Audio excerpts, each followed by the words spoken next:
Hordoftoota keenya kunoo gaa guyyaa har'aa jechuudha. Kennaa isinii qabadhee dhufeen jira. Kennaa madaamiin kiyyaa naaf kennite. Maal akkanaa kennite immoo ani hin beeku. Isin birumatti banee ilaaluu barbaade jechuudha. Kennaa arguudha ka amma kaa shakaalaa jalaa ba'uun gara kennaa fudhatanii gara madaamii ta'uun amma jechuudha. Nagaan isiniif haa ta'u. Hordoftootaa fi jaallatamtoota kabajamtoota maamiloota kiyyaa ani nagaa kooti nagaa guutuu nagaa irraa hafaan qaba. Nagaan na bira jirullee isin bira jiraatu isiniin jedha. Egaa guyyaa har'aa saapiraayisii ajaa'ibaan qaba jechuudha. Saapiraayisii koo kanammoo walumaan ilaallaa. Ani baay'ee itti gammadeen jira. Maal akka isheen naaf fidde jechuudha. Waliin bannee ilaala jechuudha. Turtiin keessan hanga dhumaatti ana wajjiniin haa ta'u. Chaanala kun laayik godhaa isiniin jedha. Egaa kanan jaalladheeran hin beeku garuu walumaan ilaalla isiniin jedha.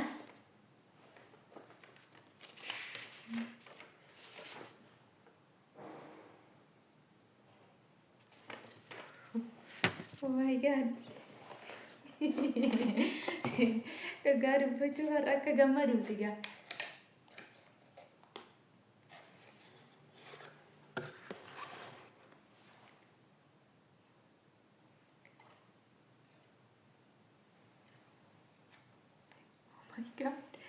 Oh my god.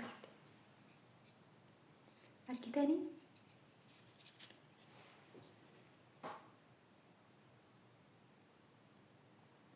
Amma kaa warqeen nuu bitamuun Yesuus gooftaadha.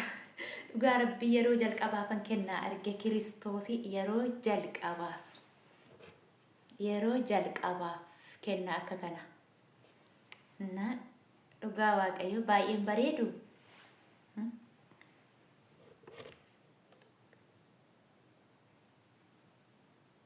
Dhugaan koo maduraa wajji fakkaata itti godhuure. Anko duraa si dhadheetiin jira jechuudha. Amma kaa kanattanidha jechuudha. Waaw.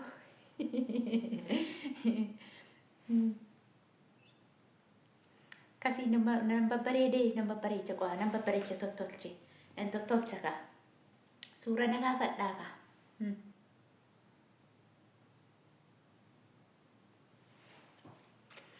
Rabbi si haa eebbisu, nagaa ishee fi alaatu, ijoollee isheerra nagaa ishee haa jiraachisu. Dhugaa dubbachuuf ani baay'ee gammadeetiin jira.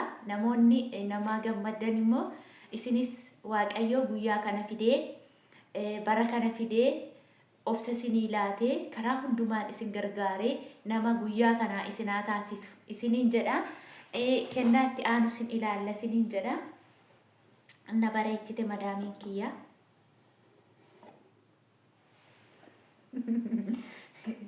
Waan akka ta'e beektu. Hin beeku waansa. Waansa hin beeku kana yaani kaardiin itti fakkaata. Kaardii ta'e hin beeku.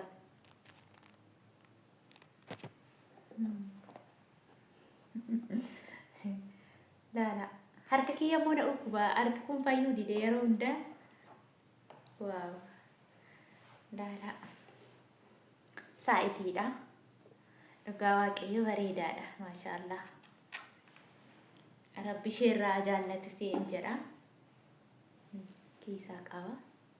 Kiisaan kun itti alabbadama akkamii hawaasa. Akkasii haa. Akkasumatti fakkaata. Kuni pilaastikii qaba. Irraa kaafama yeroo uffatan yeroo hidhatan pilaastikiin kuni yeroo hidhatan irraa ka'anatti fakkaata. In ta'ee galata Waaqaa. Guyyaa kana isiniif haa fidu. Hordoftoota kiyya. Egaa amma ani gaa jechuudha. Fataa zanaa jedhee kana booddee Oromiyaatti wadagarra jechuudha. Dhugaa dubbachuuf baay'ee gammadeetiin jira. Fataan jennee qo'i narraa bareedee namoo narraan bareedne. Nyaara kiyyallee ejjechiifadhee jedhaa ka.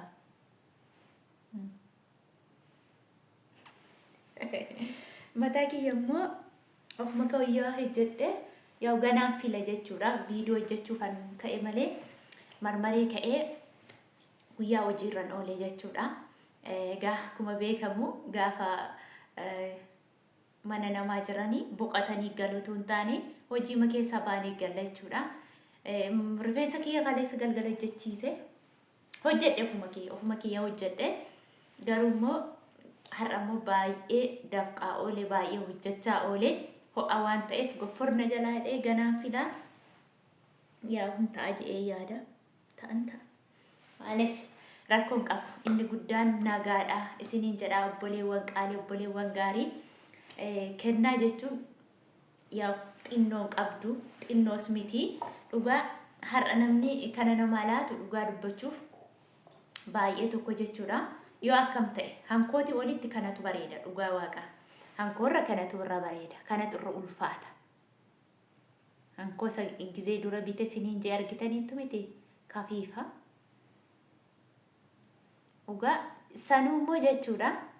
Beenuun baana naan jette beenu suuqii deemna gaafa isheen naan jettu ani lakki suuqiin deemu maallaqa farkaa fixee hin jiran jedheeni gaafa akkas jedhe ofuma ishee gimmitumaan bittee fiddee garuu dhugaa akka ajaa'ibaatti harka kootti ta'a kanatti sin ta'a jechuudha. Meenan ilaala maalumaafiyyuu waaqayyo nagaa ishee fi haa kennu naa eebbisaa madaamii I love you jedha ilaalaa hin ta'a jechuudha. Kunis hin ta'a kanatti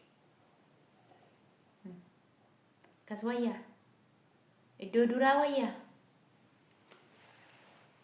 amma kan mushurroo fakkaachuun amma kan obeedaa manatti fakkaachuun jedhanii kun akkasittiin fataa jennee zanaa jennee jirra jechuudha. Fedhaaf jaalala waaqayyoo yoo ta'e saayitii muraasa booda akkasittiin shaa jennee gara Itoophiyaa galla jechuudha. Narraa bareedeeramu lafatti tokko seeyyuu akka mee narraa bareeda qabattoo si dhadheeni dhugaa rabbi narraa bareedeeramu narraan bareedne fataa hidheeramu mataa kiyya bichaa sirreessaa kan naafeeru mataa kiyya bichadha. Viidiyoo kana asii otoonii waraabiin hin ba'u je'eetiin malee jechuudha.